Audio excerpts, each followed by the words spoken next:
Hello, fellow seekers. Welcome back to the Lo1 Spiritual Advice Podcast. My name is Elle, and I return to speak on some Lo1 material and share with you my opinions. So today we have what I would consider a very important one, because this one has to do with sort of the whole meaning of your current incarnation.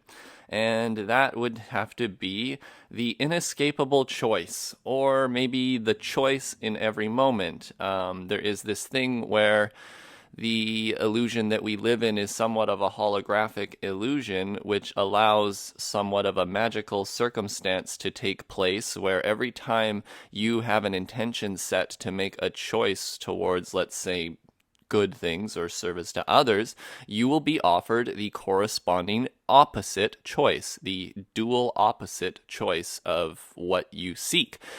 Because why? Well, there would not be a real choice if you did not have choice. It would just be the way. So this is what this podcast is going to be about, and it's some of the other things I have written down, which we'll talk about, is intention setting, duality, paradox, and even somewhat magical defense. I know that maybe sounds a little out there, and a lot of people who are listening to this aren't necessarily partaking in the type of seeking where you aren't necessarily need to employ these types of defenses. But the idea is that we just want to talk about them so that you get an idea of the mechanics of creation, and therefore can, I don't know, just operate better in this illusion, in this third density. So let's get into it. This is going to start with session 72.7 from the Lo1, the raw material, which you can find through my website, theoneinfinitecreator.com, and there are links to the LL Research material, who provides us all of this for free, and we thank them for that.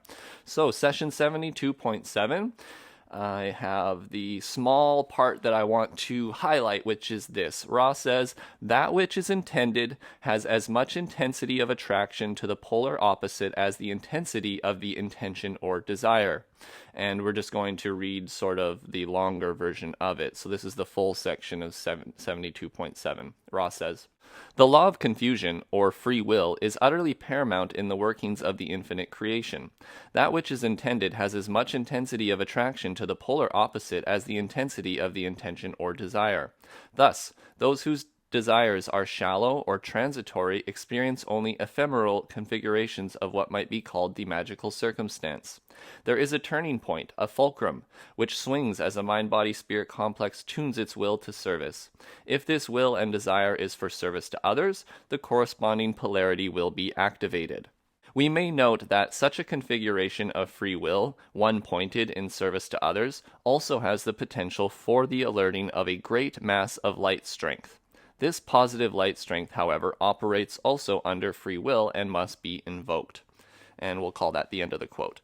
Okay, so let's break this down a bit. There are two really important sections in this, or a few, I suppose. The first one being the law of confusion, or free will.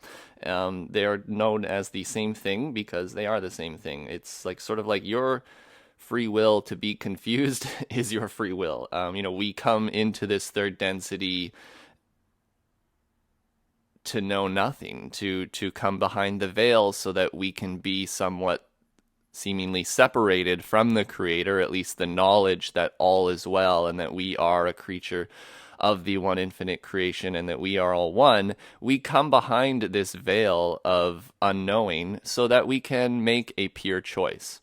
If you knew in your heart and your mind with 1,000% that 1,000%, that you are an infinite part of the creation of God, and that no matter what you do, all paths will lead to the one, etc., etc. If you really, really felt that and knew that as a truth, you wouldn't really have any investment in this lifetime, because you would just know that the outcome is going to be good. It seems to be the anxiety and the thoughts of not knowing what's happening that really pushes you to want to seek to understand, what is the reason for all of this that's going on. And in that seeking for that reason, you are presented with a choice. And that choice is to serve others as you would serve the self, as if others are just as infinitely worthy as yourself. There's no difference between you and others per se. We are all infinite worthy parts of the creation, and therefore you should serve yourself and serve others. That would be somewhat the service to others perspective. And then the other polar opposite side of the choice is the service to self aspect, which is somewhat hard to explain because I don't feel that I operate from that area. But the general idea from my understanding is that, the service to self entity somewhat sees itself as the center of creation and sees itself as the creator, which is not incorrect. That is correct. But they do it at the expense of all other selves. So they see themselves as, the somewhat the only reason to serve is to serve themselves. And even when they are interacting with other people, they are manipulating them to benefit the self, but they're manipulating them also to teach the other self the way of separation, the way of service to self. Like the service to self entity truly believes that its choice is correct, and so it believes in manipulating others in the ways of separation that it is serving them. So just know that, both ways of looking at this is a lot to do with intention. And is your intention to serve others, or is the intention to serve the self exclusively at the expense of all other selves?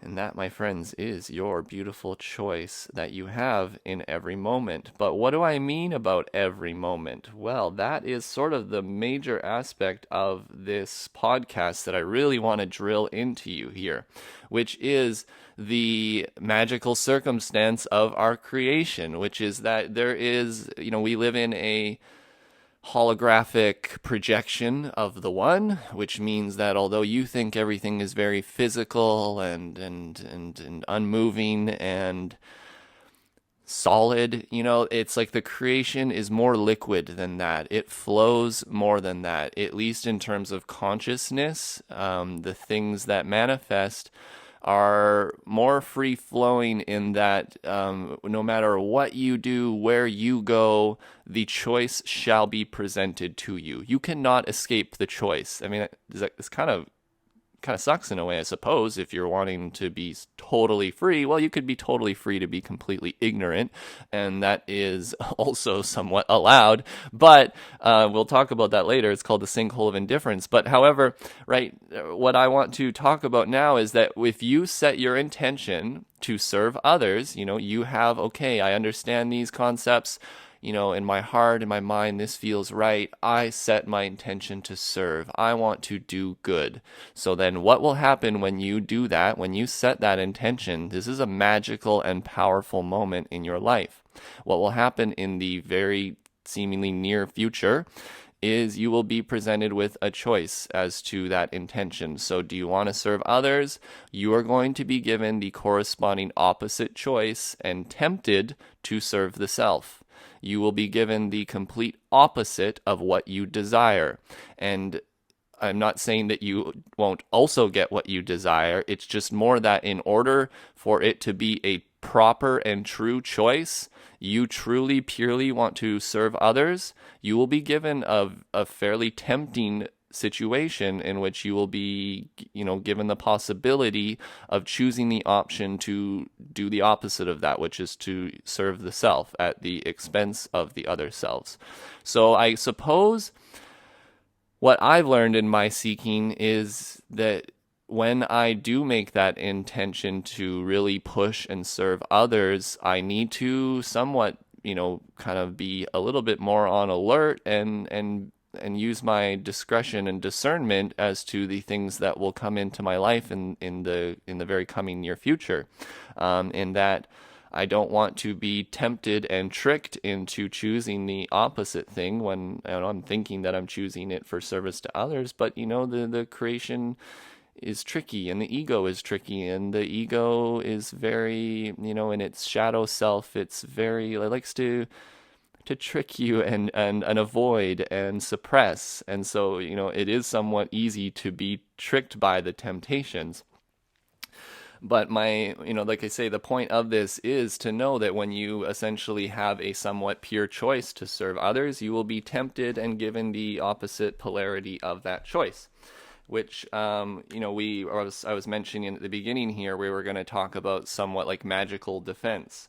And I only want to talk about that because it has similar mechanics to just your general seeking. So I suppose I should note that, when people like Carla, Jim, and Dawn, the channelers and the people of the group of in the Law of One, the raw material L research folks, they got together as a group with the intention to serve others. When you do that, you're in a group, you can essentially, well, you're going to, like I say, attract the polar opposite.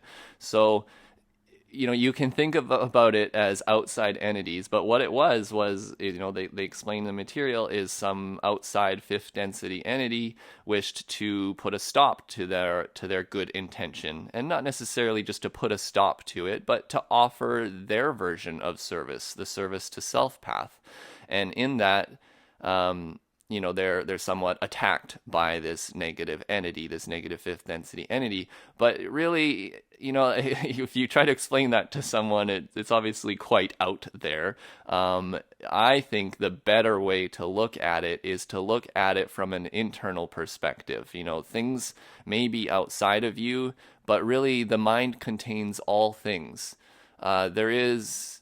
we are unity. We are one. Those things that you see outside yourself that you do not resonate with, they are still aspects of yourself. You may not be able to accept them as aspects of yourself right now, but they are truly aspects of yourself. So whenever I think about, a negative entity is trying to attack me or tempt me, offer me these temptations, I just warn you, that's somewhat of a psychotic thing to do, because you're going to work yourself into a odd mental space that you feel like a victim of outside circumstance, when my understanding is that's not really the true circumstances of the situation. The true circumstances of the situation seem to be that all is internal. The important part here is free will. You have the free will to choose. Anytime you make a choice of purity in the direction of service to others, the mind and the illusion and whatever it is that needs to do will offer you the corresponding opposite polarity choice. So you don't have to see it as like some negative entity attacking you. You can just literally see it as just the choice. So if a negative entity is like, here you go, here's your temptation, you're not like, oh my gosh, a negative entity, oh my god, like, get out of here, it's more just like, oh, there you are, there's that temptation, there's that choice, no thank you, I still choose service to others, thank you. And that might seem easy, but it's not, right? Like, especially if you're a beginning seeker, you have somewhat shallow intentions, and so you'll be given shallow choices, and it's just sort of easier to be tricked because your intensity of your purity isn't so much pointed in the direction of being able to discern the difference between maybe a service to others action and a service to self action. And I just want to highlight this part because I'm talking about it. So they quote in the one that I read you, those whose desires are shallow or transitory experience only ephemeral configurations of what might be called the magical circumstance. There is a turning point, a fulcrum, which swings as a mind-body-spirit complex tunes its will to service. If this will and desire is for service to others, the corresponding polarity will be activated. So they say here, those desires who are shallow and transitory experience only ephemeral configurations of what might be called this magical circumstance. Ephemeral, I'm going to look that up, it means lasting for a very short period of time. So exactly that. You have shallow intentions to seek, you're going to be given a shallow choice. It's basically as simple as that. So I suppose if you don't really have great intentions to serve others, you won't be given that hard of a choice. But the more that you really point and like, yes, I want to serve others, you will be given the opposite. So let's, I told you we're gonna talk about the sinkhole of indifference, because what if you're not choosing, right? So there is the possibility that although the way I understand it is you're still be given the choice constantly in your life, every single day and almost every moment. But there are some people who are very, very good at sleeping, or let's say ignoring that choice. In the material here, they tend to call it the sinkhole of indifference, and it can be described in sort of one of two ways. One way would just to be, someone's not really choosing at all; they're just somewhat apathetic and disconnected from everything, and it's just like, whatever. You're not choosing power, right? Like polarity, and choosing one of these choices is increasing your power. It's like electricity. If you have no potential for a charge, there's no electricity. You just sit at zero. But as soon as you have a positive or a negative charge, then you allow the electricity to flow through. So if you are just sitting at zero, basically you don't care, then any of these charged choices that are coming at you, you don't really care. And so nothing moves you. And well, what's probably going to happen is something terrible in your life is going to happen to you that's going to make you wake up and start choosing things. However, you may also just repeat the third density cycle. And the second way of falling into the sinkhole of indifference is to, seek service to others and then seek service to self, and back and forth and back and forth and back and forth. And you never really fully make a consistent choice.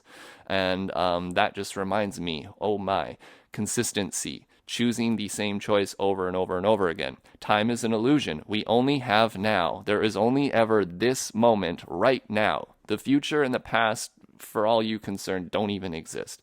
So I like to think of choice in that way. That was really mind-blowing to me when I was able to grasp this timelessness sense of choice. It then makes sense as to why, when you are persistent in choosing your choice, that your power increases. It's because in the sense of timelessness, there only is now. You only ever get to choose right now.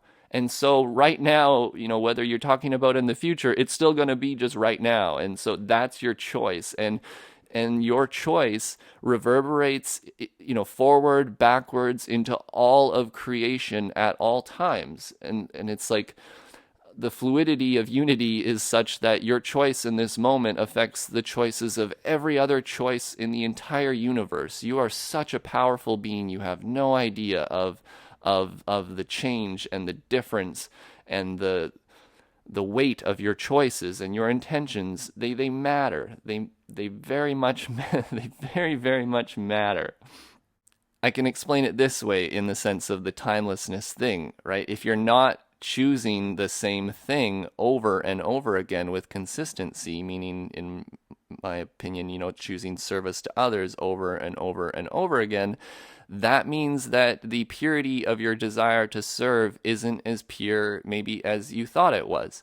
And so, that's okay. But that's the idea of, if you really had the honest, pure desire and intention to serve others, there would be no time in existence where you do not choose it. So basically, I suppose what I'm saying is, the more time that you spend choosing, the more you are increasing your will and purifying your desire to serve, which will inevitably increase your power, which will inevitably increase what they call the magical, what did they call it? The magical circumstance, which is like a way of saying, you're going to experience the choice on a more conscious level. You're going to experience synchronicity. You're going to, I suppose, eventually start to see these choices more consciously in your mind. It's not just going to be like the details of the day. You'll see how your intention that you set yesterday or last week, and then the events of today, how they all play into that choice that you made in your mind, because the creation is like this. Consciousness moves in ways that intend to teach and to have you go from a distorted personality to an undistorted personality, which is more undistorted and closer to the creator than when you began this choice. So just going to run through my notes, make sure I have talked about everything that I want to talk about. So polarity, duality, in order for this to be a true choice, one must be offered both. If there was no temptation to do the opposite choice, there would be no real choice, right? You have to be tempted. You have to be given that choice in order for it to be real. And I just want to elaborate on something that I already talked about, but the temptation. When you choose unity, you're offered separation to see if you really will choose that way in action and not just in thought. Because sometimes our intentions, we set them and we think, I'm such a good person. I could definitely do this. I would love to serve others and blah, blah, blah, blah, blah, blah. And then you're given the opportunity and all of a sudden you're like, oh, I'm kind of lazy. I need to set some time apart for myself. No, right? So you're going to, there's always going to be the disconnect between your intention of how you think you feel and how you actually feel. And that's okay, right? You're human. You want to seek to do better than I guess you are.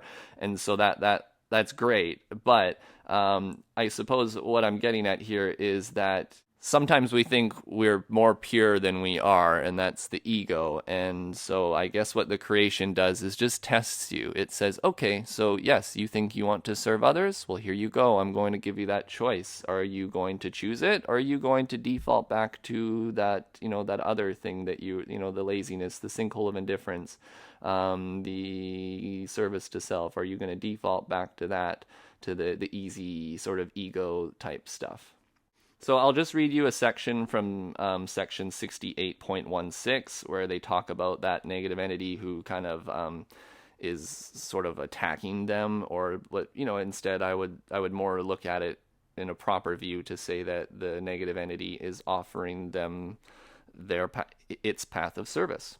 So Ra states in section 68.16, the entity becomes aware of power. This power has the capacity of energizing those which may be available for harvest, for ascension, basically to move from 3D to 4D out of this density. Continued on. This entity is desirous of disabling this power source. It sends its legions. Temptations are offered. They are ignored or rejected. The power source persists and indeed improves its interconnections of harmony, love, and service. So, I guess when I read this, this is me speaking now, this reminds me that the service to self entities, everyone sees them, in my opinion, as like, oh, I'm a victim of these service to self entities. I love them, in my opinion, right? I love you, service to self entities. If you did not exist, you would not offer me the choice to choose love and harmony. And even then, when the temptations are offered to me and I ignore them or reject them because they are selfish, and it's more obvious in my later years of seeking, the power source within me persists. And not only that, it becomes stronger. It improves its interconnections and its harmony and love of service. So, it's funny that the longer that you are on the path of seeking service to others, I suppose it gets harder as your purity becomes more pure and you're offered a more pure negative choice. But at the same time, it also just eventually becomes laughable. You see the service to self entity and their temptations, and it's just so obvious that you gotta go, haha, that's funny. Thank you for existing. Thank you for being a part of the magic and offering the choice. But I still choose love. I still choose service to others. So this way is a good way to see the negative entities as just a part of creation. They're just doing what they think is best, and you do what you think's best, and that's all you can really do. And, I kind of want to just end it on in session 76.16, the questioner asks, third density then, it appears, is compared to the rest of the densities, all of them, nothing but a uniquely short period of what we would consider to be time, and is then for the purpose of this choice. Is this correct? Ra states, this is precisely correct. The prelude to choice must encompass the laying of the foundation, the establishment of the illusion, and the viability of which can be made spiritually viable. The remainder of the densities is continuous refining of the choice. This also is greatly lengthened, as you would use the term. The choice is, as you put it, the work of a moment, but is the axis upon which creation turns. So they're saying here that, the third density, the density of choice, as I know it, is one of the shortest densities. There's 7 densities of experience until you hit the 8th octave of infinity and enter a whole new experience of probably more 7 densities infinitely. But anyways, of the 7 densities, the third density is the choice, and this choice is the shortest time frame of densities, and that's just because the choice is of a moment.